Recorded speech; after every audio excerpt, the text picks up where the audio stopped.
Magandang araw mga boss. Meron tayong mga available na blades ngayon. Kakakuha lang natin.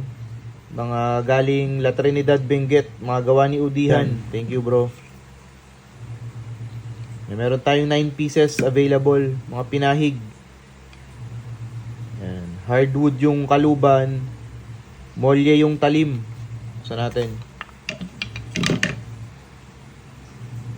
Molye.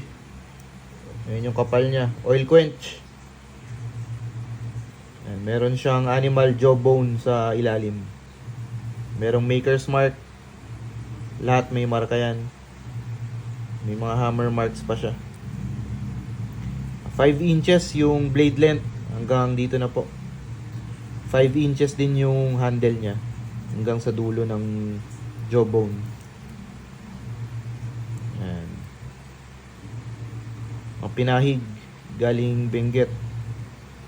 Meron tayong 9 pieces available. Sa mga nakakapanood po sa YouTube, click nyo lang po yung link sa description. Yan.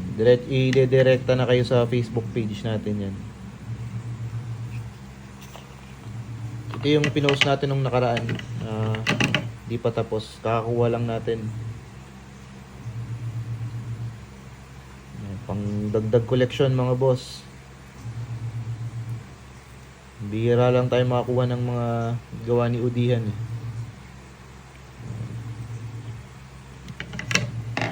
Sa mga interesado, PM lang po. Pare-parehas lang naman sila.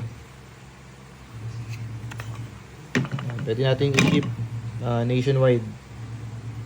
Kung within Metro Manila po, via Lalamove. Kung outside Metro Manila, via JNT po. Mode of payment, GCash or bank transfer mga boss. Same day delivery kapag within Metro Manila lang po. Thank you mga boss. Maraming salamat. Chat lang po kayo. Sa lahat ng interesado, chat lang. PM lang po mga bossing. Thank you po. Thank you po.